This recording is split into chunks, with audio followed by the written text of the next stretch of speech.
এরকম তো কোনোদিন দেখেনি যে একটা গাড়ির উপরে হাত নাড়াচ্ছে কোনো নেতা, পশ্চিমবঙ্গে কোনোদিন হয়নি। আমি তো কল্পনাই করতে পারি না বুদ্ধদেব ভট্টাচার্য হাত নাড়াচ্ছে, বিমান বোস হাত নাড়াচ্ছে গাড়ির উপরে। তো এই ধরনের সংস্কৃতি তো মানুষ কখনোই পছন্দ, মানুষ থেকে বিচ্ছিন্ন যদি হয়ে যায় দল, তাহলে মানুষের চাহিদা বুঝবে কি করে, দেওয়ালে লিখন পড়বে কি করে, সেটা পড়তে পারিনি। আচ্ছা, আপনি এই মুহূর্তে আপনার শারীরিক অবস্থা যা আমরা দেখছি যথেষ্ট সচল রয়েছেন, আপনি কি আবার রাজনীতি করার কোনো ইচ্ছে রয়েছে, সেটা তৃণমূল হোক?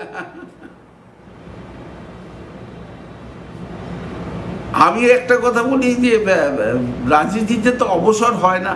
হ্যাঁ হ্যাঁ হ্যাঁ, বিমানদা কি অবসর নিয়েছেন? হাঁটছেন তো, তোয়ালে নিয়ে হাঁটছেন তো। তার বিশ্বাস, তার কমিটমেন্ট টু দ্য পিপল, আমার কাছে তো সামনেই বিমানদা আছে, বিমান বসে থেকে আর কে থাকবে। আমি একটা কথা বলি, বয়সটা একটা সংখ্যা, কিন্তু সেটা সত্যি কথা নয়। আপনার চলবার ইচ্ছা, আপনার করবার ইচ্ছা, আপনার নীতি থেকে সরে না গিয়ে সেই নীতিতে বিশ্বাস রাখাটা আমার বহু কষ্ট হয়েছে।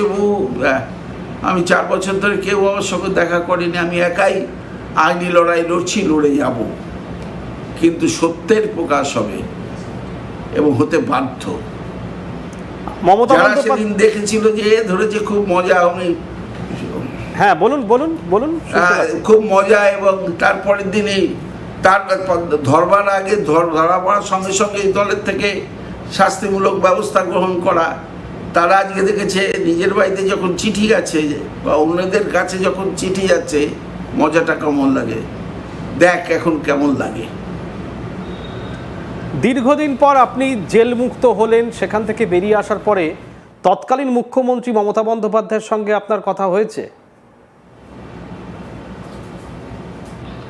আমার মমতা বন্দ্যোপাধ্যায়ের সঙ্গে কখনোই কথা হয়নি। সেই 21শে জুলাইয়ের সন্ধ্যেবেলায় এবং 22 তারিখের সকালবেলায় তার ফোন ছাড়া তারপর থেকে তার সঙ্গে যোগাযোগও করা যায়নি, আর আমি যোগাযোগও করতে পারিনি। আমার শারীরিক অবস্থা খারাপ ছিল। মাঝে মধ্যে এ কথা সত্যি যে মমতা বন্দ্যোপাধ্যায় খবর নিতেন তার নিজের মতন করে, তার দলের খবর নিতেন না, কিন্তু আমলাদের মধ্যে দিয়ে নিশ্চয়ই তিনি আমার খবরটা নিতেন বলেই জেল কর্তৃপক্ষ আমায় জানিয়েছিল তখন। কিন্তু পার্থদা, এই মুহূর্তে তো আপনার দল, মমতা বন্দ্যোপাধ্যায়ের দল বিপাকে পড়েছে। যদি কোনো পরামর্শ চায় বা আপনার সহযোগিতা চায়, আপনি কি অকুণ্ঠ সাহায্যের হাত বাড়াবেন? না, তার থেকেও আমি বলবো যে আমার চাইতে হবে না। মমতা বন্দ্যোপাধ্যায় যেমন করে ভেঙে দিয়েছেন সব কমিটি, তেমনি করে অভিষেককে আপাতত বিশ্রামে থাকুক। টিম থেকে বাদ দেওয়ার দরকার নেই, তাকে শিখতে হবে, তাকে সৈন্য হতে হবে, তারপর সেনাপতি হবে। এই বাণীটাই তিনি তাকে দিন। আর যারা এই রকম একটা পার্ষদ স্তাবকের দল তৈরি হয়েছে, তাদেরকে চিনুন, যাতে নতুন করে কোনো স্তাবক তৈরি না হয়ে প্রকৃত দলের সৈনিক হতে পারে, মানুষের জন্য কাজ করতে পারে। আচ্ছা, আপনি তো বাম রাজনীতি থেকে উঠে আসা, ছাত্র রাজনীতি করতেন, বিমানদার প্রসঙ্গ বললেন। কখনো কি মনে হয় যে বামপন্থীদের সঙ্গেও যোগাযোগ করি? কারণ শিবদাস বন্দ্যোপাধ্যায় আপনার মামা, ভারতবর্ষ সূর্যের এক নাম, বিস্তীর্ণ দুপারে, গঙ্গা আমার মা, মানে বাংলা সংস্কৃতির সঙ্গে ওতপ্রোতভাবে জড়িত। তার ভাগ্নে, তাকে এরকমভাবে কালিমালিপ্ত করা হলো, পুরো বিষয়টা আপনি একটু ব্যাখ্যা করুন তো। না, কালিমালিপ্ত তো ইচ্ছে করে করলো, যাতে দেখলো যে পথ পরিষ্কার করতে হবে, পথ সাফাই তো জঞ্জাল সাফাই করার মতন।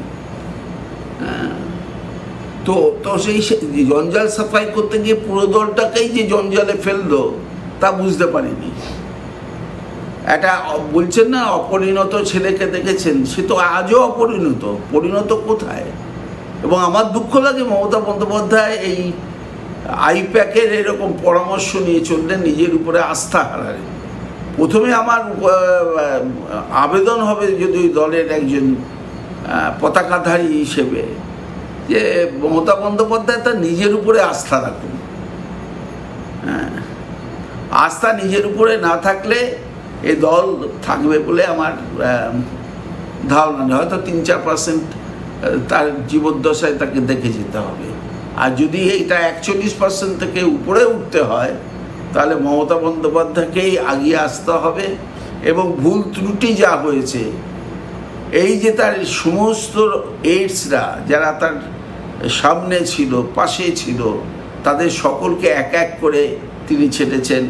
মুকুলকে চলে যেতে হয়েছে, শুভেন্দুকে চলে যেতে হয়েছে, তাপসকে চলে যেতে হয়েছে, সোনালীকে চলে যেতে হয়েছে, আর কটা নাম বলবো, মদন আছে কি নেই তাই বুঝতে পারি না। পরিষদীয় দলের নেতা হওয়ার যোগ্যতা তো মদনের ছিল। সুতরাং আজকে যে ড্যাশি পুষি থাকার কথা সেটা তো হয়নি। আর মুকুলদা তো যন্ত্রণা নিয়েই মারা গেলেন। মুকুল রায় যন্ত্রণা নিয়েই তিনি মারা গেলেন, অভিমান নিয়ে মারা গেলেন। আমি আরো যন্ত্রণা পেয়েছি মুকুল রায় ছেলেকে কেন একটা প্রার্থী করা হলো না। আমি তাতেই যন্ত্রণাটা আমার বেশি। আমি হাসপাতাল বা জেলে বসে দেখেছি। এটা ঠিক হয়নি কাজটা। অনেক ভুল হয়েছে, অনেক ভুল হয়েছে। অনেক জেলার নেতারা যারা দলটাকে তৈরি করেছিল তারা রুমাল দিয়ে চোখের জল মুছছে। তাদের একটা মূল্য নেই, সেই জলের হিসেবে এইটা। মানুষ যেরকম হিসেব করেছে, যেমন করে স্ট্র্যাটেজি তৈরি করেছে বিজেপি, আমরা স্ট্র্যাটেজির কাছে হেরে গেছি। পরামর্শদাতা পরামর্শ না দিয়ে দলটাকেই কূপ করেছে, সেটা দল বুঝতে পারেনি। তৃণমূলের প্রাক্তন মহাসচিব কি বাম রাজনীতির সঙ্গে কোনোভাবে যুক্ত হতে চায়? কারণ তার তো ফেলে আসা দিনগুলো বাম সংগঠনের সঙ্গেই কেটেছে। না, ঠিক আছে, বামপন্থী মনোভাব বা প্রোগ্রেসিভ মনোভাব থাকলে তাদের দল করতে হবে, এরকম তো কোনো মানে নেই। কিন্তু আমার বুদ্ধবাবুর প্রতি শ্রদ্ধা আছে, আমার হাসিম আব্দুল হালিমের প্রতি শ্রদ্ধা আছে, আমার রবীন্দ্রার প্রতি শ্রদ্ধা আছে, আমার সুজন চক্রবর্তী কিংবা সূর্যকান্ত মিশ্র কিংবা গৌতম দেব, সকলের প্রতি আমার আছে। আর আজকের যে সমস্ত বামপন্থী ছেলেরা, যুবক যুবতীরা উঠে এসছে, তারা নিঃসন্দেহে অন্যদের তুলনায় অনেক বেশি এগিয়ে আছে। তাদের পরামর্শ দিয়ে তৈরি করলে আগামী দিনে নিশ্চয়ই বামপন্থীদের একটা লড়াকু মনোভাব যে আছে তা প্রকাশিত হবে। আমি এই অবস্থায় দেখছি যে কংগ্রেস সবচেয়ে বেশি লাভবান হবে।